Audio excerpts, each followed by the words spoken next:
This split-screen chart tracks two metrics in Germany from 1928 to 1932. Left, the plunging mark and skyrocketing unemployment. Right, the rising Nazi vote share. Overlaying them reveals the calculated weaponization of a society broken by economic collapse and humiliation. Understanding the vulnerability of that society requires starting in November 1918. Germany experienced a total national collapse. The German Empire dissolved overnight. Kaiser Wilhelm II abdicated, and the Weimar Republic emerged as a fragile democracy born from humiliation and chaos. The Treaty of Versailles, signed in June 1919, stripped Germany of 13% of its territory and 10% of its population. The nation lost its overseas colonies, and its military was forcibly reduced to 100,000 men. Article 231, the War Guilt Clause, forced Germany to accept full responsibility for the conflict. This led to a reparations bill of 132 billion gold marks, an economic burden so massive the final payment would not be cleared until 2010. Inside Germany, returning soldiers felt betrayed. This resentment fueled the Dolchstoßlegende, or stab-in-the-back myth, a fabricated conspiracy theory claiming Germany had not been defeated on the battlefield, but had been sabotaged from within by Jews and weak politicians. This manufactured grievance provided the foundational scapegoat that extremist politicians would successfully exploit for the next decade. The first major fracture to the German social contract arrived with the 1923 hyperinflation crisis. By November of that year, a single loaf of bread cost 200 billion marks.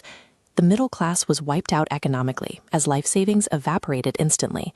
Citizens burned banknotes for warmth because the currency was worth less than the firewood it was meant to buy. A brief period of stabilization in the mid-1920s ended abruptly with the 1929 Great Depression. This second economic shock shattered the brief recovery.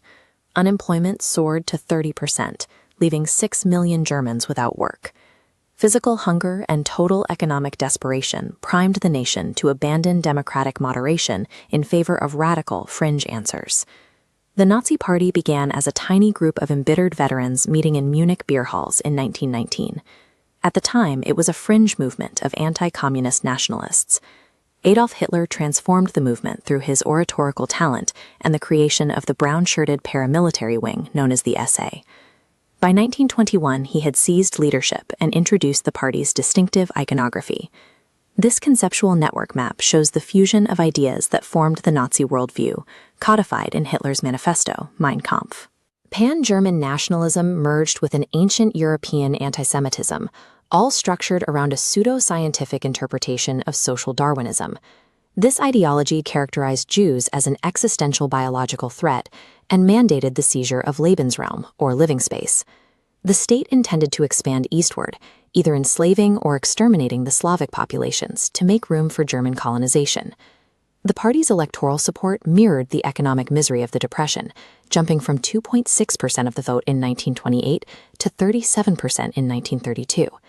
Conservative elites like Paul von Hindenburg believed they could use Hitler's popular support while keeping real power for themselves. On January 30, 1933, Hindenburg appointed Hitler Chancellor of Germany.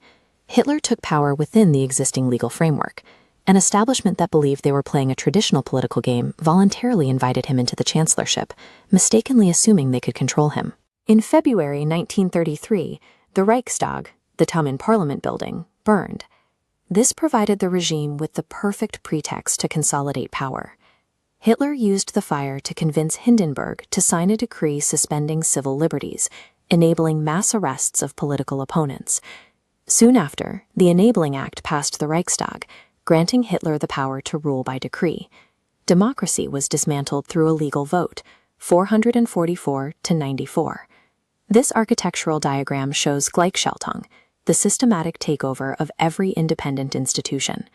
Trade unions were dissolved, political parties were banned, the press was brought under state control, and the judiciary was purged of non-loyalists. Professional classes, including judges, civil servants, and educators, voluntarily abandoned their independence to support the new regime. Total structural capture was achieved, as independent children's groups were replaced by the Hitler Youth and the League of German Girls. The totalitarian state was achieved legally, enabled by the very institutions and professionals designed to protect democratic norms. Persecution emerged through slow, bureaucratic escalation. By April 1933, Jewish doctors, lawyers, and professors were systematically purged from the civil service. The 1935 Nuremberg laws codified this exclusion into German law. Using rigid genealogical charts, the state defined Jewish identity by ancestry, ensuring anyone with 3 or 4 Jewish grandparents was stripped of their citizenship. These laws criminalized marriages and turned citizens into subjects without rights. Persecution shifted to state-sponsored violence during Kristallnacht in 1938. Over 7,500 Jewish businesses were destroyed, 1,400 synagogues were burned, and 30,000 Jewish men were arrested and sent to concentration camps.